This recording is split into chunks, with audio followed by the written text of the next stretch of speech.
He sat at that cafe table thinking it was just another blind date his sister had set up. But when the woman smiled and asked, "You don't remember me, do you?" his entire past came rushing back. The rain in Seattle fell steadily against the large glass windows of Harbor Lights Cafe, reflecting the faint streetlights in the cold autumn mist. Inside, the cafe was warm, like a world apart, where soft jazz played gently between the scent of freshly roasted coffee and the golden light that glowed like memory. In the corner, Ethan Miller, 35, sat alone. The old gold watch on his wrist, the only keepsake left from his late father, caught a faint glimmer as he absent-mindedly adjusted the strap, then glanced at the time for the third time in 5 minutes. He always arrived early, a habit programmed by a life of discipline, pressure, and expectation. Tonight he was here for a relatively trivial reason. His sister Rachel had convinced, or rather forced, him into a blind date. "You can't keep working like a machine forever, Ethan," she had said. "Sometimes you need someone to remind you that you're still alive." Ethan smiled faintly at the memory of that line. He was a successful lawyer, a high-rise apartment overlooking the bay, a car, a reputation. He had it all, except for the feeling of being seen, understood, and truly connected. The cafe door opened. A gust of autumn wind swept in with the scent of rain, and she walked in. The woman had soft blonde hair falling loosely around her shoulders, a cream-colored sweater, and eyes clear as a winter lake. No jewelry, no display, just a quiet presence that made people want to look a little longer. Ethan stood up. "Lily Hartman?" She nodded, smiling. "You're Ethan? It's nice to meet you." Her voice was warm, gentle, but there was something in it that made him pause, as if behind that smile lay a depth he hadn't yet touched. They sat down. The waiter brought 2 cups of steaming coffee, the vapor curling between them like a living thing. For a moment, Ethan realized he was nervous. Not because of the date, but because this woman didn't feel like anyone he'd ever met before. The conversation began with ordinary things: work, life, and small hobbies. He discussed law, complex cases, and the relentless nature of the work. She told him about her classroom, about the children who smiled when they understood a page from a good book. "I love seeing my students change," she said, as if the book in their hands had opened another door in their souls. Ethan smiled, a small but rare, genuine smile. Then suddenly she looked straight into his eyes, her gaze so deep it seemed to pierce through the suit, through the years he'd spent hiding behind ambition and reputation. "You don't remember me, do you?" The question was as light as air, yet it fell into Ethan's heart like a stone breaking the surface of a still lake. The space around them went silent. The sound of the rain outside faded into the distance. He frowned, confused. "I'm sorry. Have we met before?" And in that moment, even before she could answer, he knew this was not going to be an ordinary blind date. Ethan leaned forward slightly, trying to grasp some image of the woman sitting across from him, buried somewhere in his memory. But there was nothing. Her face was unfamiliar. Her voice, too. Only her eyes. Those eyes made his heart beat faster, as if they had once looked at him somewhere, long ago, far away. "I'm sorry," he said quietly. "Have we met before?" Lily didn't answer right away. She looked down at the coffee cup in her hands, stirring it gently. The rising steam blurred her face for a moment, as if to hide a sad smile. 17 years ago, she said softly. Lincoln High School. Ethan froze. The name unlocked a dusty door in his mind, a place where his youth still echoed with laughter Debate team victories, games, late-night parties, those seemingly carefree years. I did go there, he said slowly. But you wouldn't remember, she interrupted, her tone not accusing, just stating a fact. You were Ethan Miller, debate team captain, top of the class. Everyone knew who you were. She paused, then added, and I was Lily Hartman, the janitor's daughter. The air between them seemed to tighten. Outside, the rain sounded louder. Ethan felt the blood drain from his face. That name, faint but familiar. He remembered the hot summer noons when his friends gathered, laughing, sometimes tossing cruel jokes about the janitor's girl who always avoided people's eyes. And he, the golden boy of the school, had done nothing. He had just stood there, smiling, believing that silence was harmless. I remember a girl like that, he said quietly. But I don't remember that we ever. You don't have to remember, Lily cut him off, her eyes calm yet infinitely deep.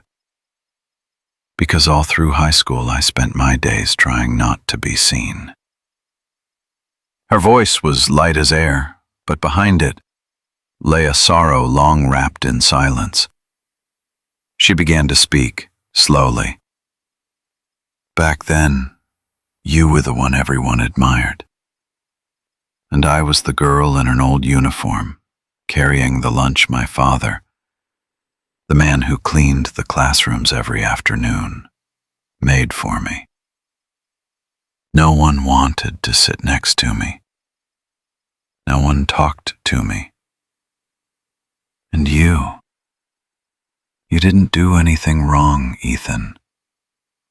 You just stood there and laughed with the others. Ethan swallowed hard. Broken memories returned. The hallway lights, the echo of laughter. The cruel jokes he once thought were harmless. Now, every shard of those memories pierced back into him like cold needles. He wanted to say something, to apologize, but his throat tightened. Lily, don't, she said softly. I'm not telling you this to blame you. It's just that when your sister said you wanted to meet me, I hesitated. I didn't know if I could sit across from the person who once made me feel so small during all those years. She stopped, looked straight at him. Her voice didn't tremble. It was simply honest, painfully honest. But then I thought, maybe you've forgotten everything. And I never did. A long silence stretched between them. Outside, the rain kept falling on the pavement. Inside, Ethan felt as though he was hearing the echoes of his youth, for the first time, truly seeing the price of his silence. He took a deep breath, his voice low. I don't know what to say. I'm truly sorry, Lily. She smiled, and that smile made it hurt even more. Don't be so quick to apologize, Ethan. Because what I'm about to tell you is the real reason I came here tonight. The blood in his veins seemed to stop. She set her cup down, leaned slightly toward him, her eyes not angry, only filled with a sadness worn smooth by time. There was one night. You did something I never forgot. The room seemed to sink into silence. The warm light reflected in Lily's eyes, where memories began to surface. She spoke slowly, softly, as if recounting an old dream, a dream that had once made her cry in the dark. It was spring, senior year, she began. That night, there was a big party at Jessica Winter's house. Everyone in school knew about it. I wasn't invited, of course. But I couldn't have gone anyway because that night I was working the late shift with my father, cleaning offices downtown. Ethan fell still. In his mind, hazy images returned. The sound of music, flickering lights, cigarette smoke, and the night he sat on Jessica's front steps, drunk, heartbroken, 17, believing the whole world was against him. I remember that night, he said quietly. I sat outside on the porch, alone. Yes. Lily nodded, her eyes gleaming with the weight of old sadness. I walked by, still in my janitor's uniform, wearing shoes with worn-out soles. I just wanted to pass quickly like every other time. No one ever noticed me anyway, but you looked up. Ethan stared at her, startled. She continued, her voice dropping lower. I was afraid you'd laugh. Afraid you'd call your friends to mock me, like they always did. But you just looked at me, silent for a long time, then asked, "Where are you going at this hour? Is it safe?" He closed his eyes. A fragment of memory flashed. The wind, the porch light, and a shadowed figure in the night. Lily went on, "I told you I was fine, but you kept looking at me, then took out a $20 bill from your wallet. You said, 'Take it, get a cab home. It's late. It's not safe out.' I was confused, embarrassed, and angry at myself for thinking you were pitying me. I told you I didn't need the fake kindness of people like you." She paused, took a deep breath, her voice trembling slightly. "And you said, 'It's not pity. It's just one human caring about another.'" Ethan opened his eyes, staring at her without blinking. Those words, ones he didn't even remember saying, suddenly echoed inside him. Simple words, yet now they resounded like both a confession and redemption. Lily smiled faintly, her eyes glistening with unshed tears. "I took that $20, and I cried the whole way home, because I couldn't understand how the same person who once stood silent in my pain could be so kind. Because for a brief moment, I didn't feel invisible anymore." She lifted her gaze, meeting his eyes directly. "I remember your face so clearly that night, Ethan. Tired, sad, but genuine. I don't know if you were drunk or just lonely, but that night, that small act of kindness saved me from believing I wasn't worth anyone's care." Ethan sat frozen, his throat tightened. Her story wasn't just a memory. It was a mirror reflecting the part of himself he had long abandoned. He spoke softly, almost in a whisper. "I truly don't remember. But hearing you say this, I wish I did." Lily smiled, her gaze gentle as morning mist. "It's okay. Maybe you don't have to remember. Because sometimes, the smallest thing we forget is the one thing someone else remembers forever." Her words made Ethan's heart clench. A feeling of pain, relief, and strange warmth spread through him all at once. He looked at her, and in that moment, he knew. This blind date was no coincidence. It was a reminder from fate of the man he once could have been, but had forgotten. The cafe remained the same, still warm, still quiet, But between them, something had changed. They were no longer two strangers on a blind date, but two souls sitting face to face with their own pasts. Ethan rested his elbows on the table, looking down at his cup of cold coffee. His voice was hoarse, strangled by the weight of years gone by. I don't know what to say, Lily. I don't remember what happened. But if what you said is true, then I didn't deserve that kindness. Lily smiled faintly and shook her head. No one's perfect, Ethan. We all have chapters in our lives that we are ashamed of. What matters is what we choose to do after rereading them.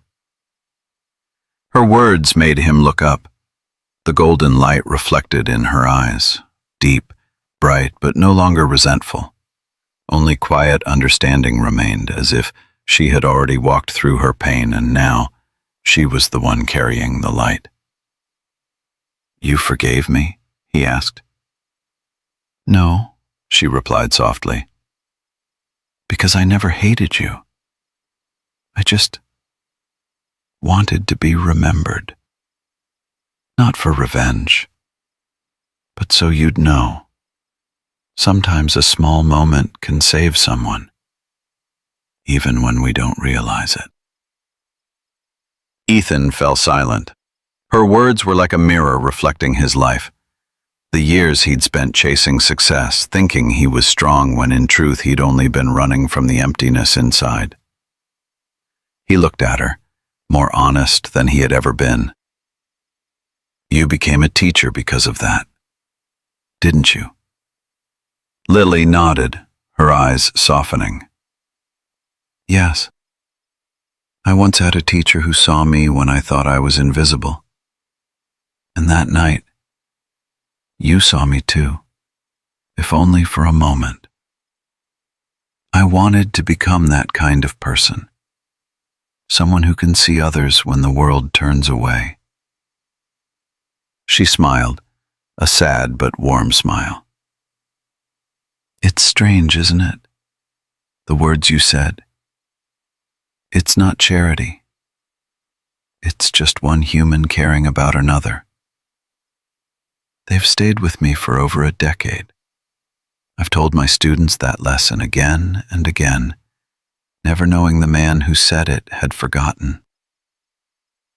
Ethan gave a faint, broken laugh, his eyes glistening with tears he didn't realize had formed.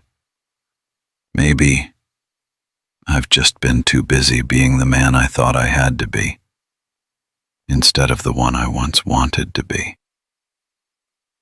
Lily looked at him and said softly, It's never too late, Ethan. A strange, peaceful silence settled between them. The sound of rain outside now felt more distant and gentle. Ethan felt his heart grow lighter, as if he had just set down a burden he didn't know he'd been carrying all this time. She tilted her head slightly, looking deeply into him. When your sister said you were brilliant but lonely, I understood. Because I used to be the poor girl no one saw. And you were the boy everyone saw.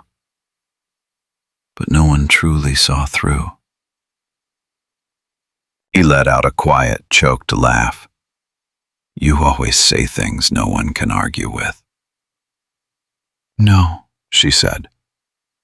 I just tell the truth. And the truth is, that boy is still inside you, Ethan. The 17-year-old who stopped, who saw someone in the dark, and chose kindness over laughter. A single tear slid silently down Ethan's cheek. He didn't know if it was regret, gratitude, or relief. Maybe all three. Thank you, Lily, he whispered, for remembering what I forgot. No, she smiled. I just gave you back a part of yourself you'd lost. In the quiet cafe, the two of them sat in silence, looking at each other. No more words were needed. Both of them understood. This was no longer a blind date. It was a reunion of two souls who had once lost each other in life. The cafe had grown quiet. The staff began clearing tables, the soft clinking of cups echoing through the warm space. Ethan and Lily were still sitting there, saying nothing.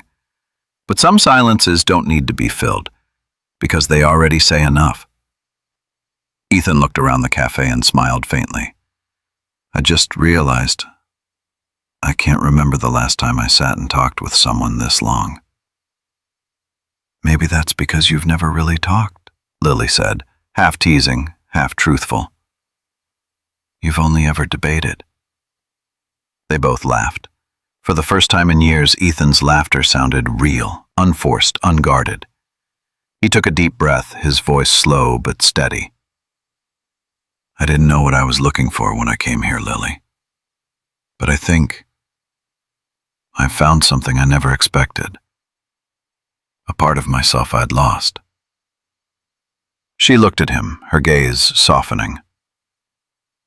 Maybe sometimes we have to get lost for a long time before we know where home really is.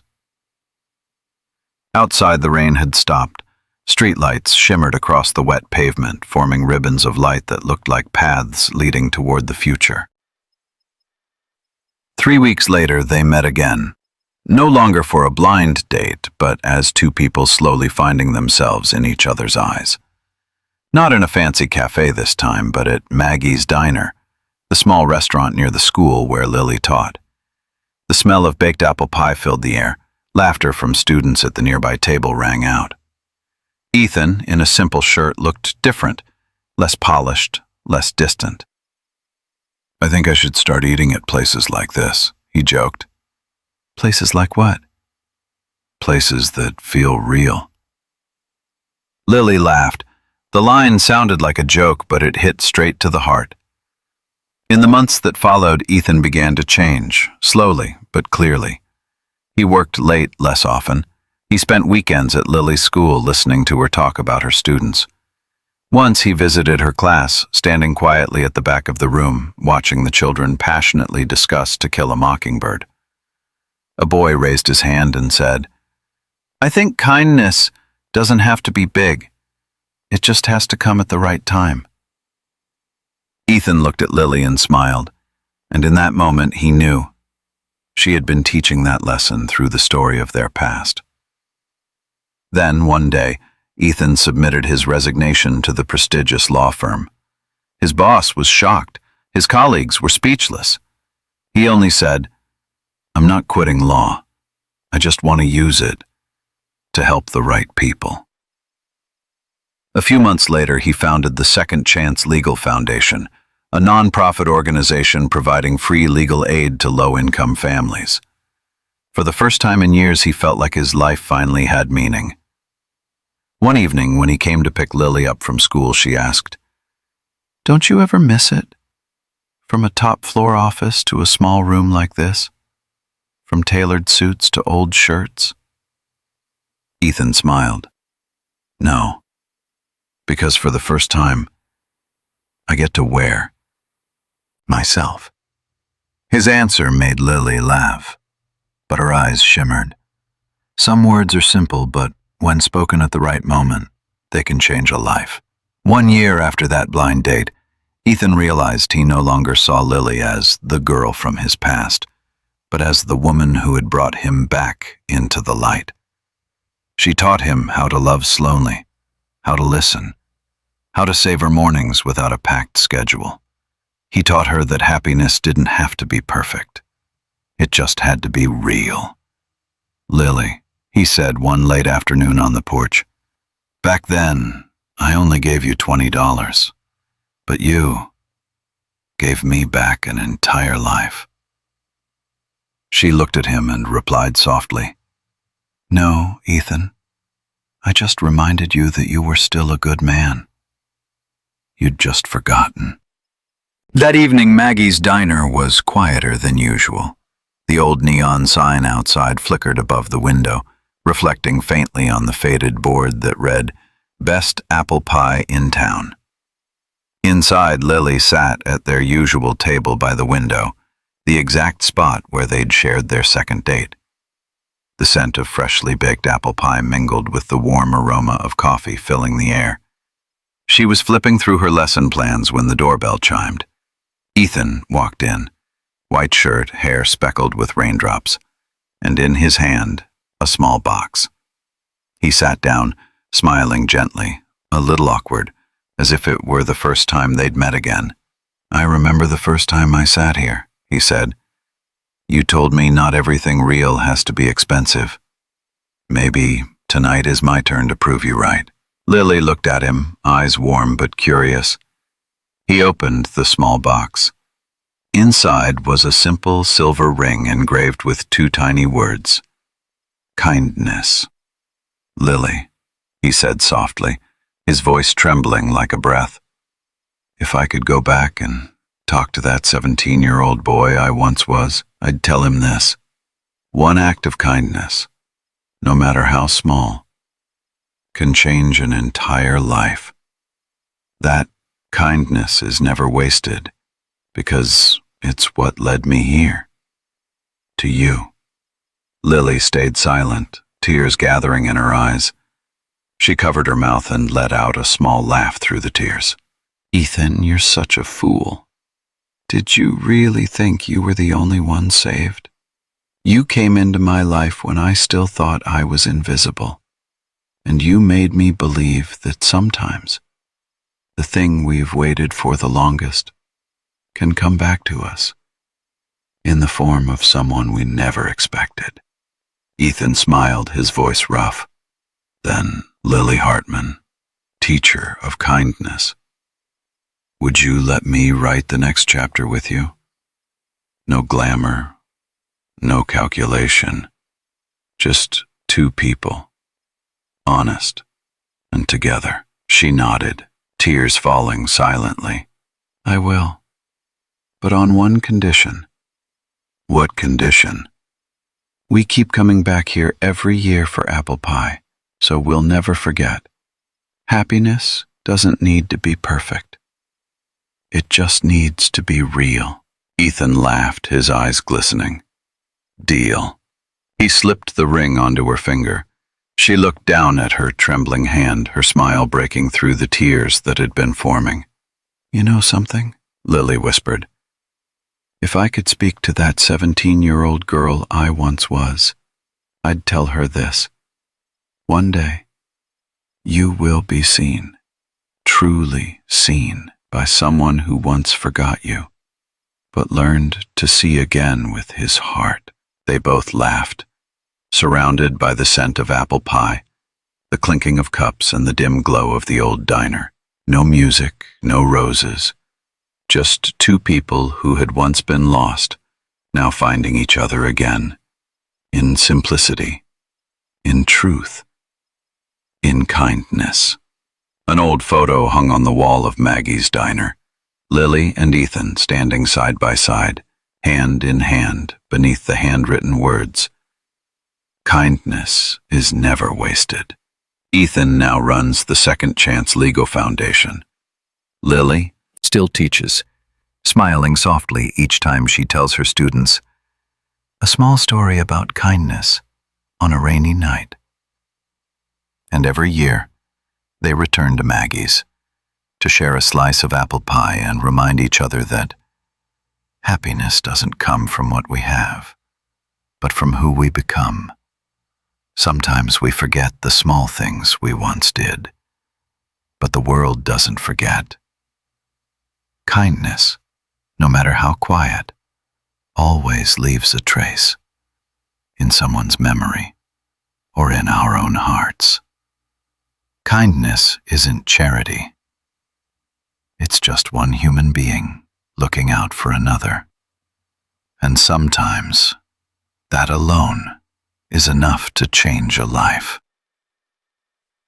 If this story reminded you that kindness still exists around us, please share it so someone else can remember too. Leave a comment about the moment someone saw the good in you. And don't forget to follow Deep Life Tales, where every story is a journey to rediscover what it means to be human.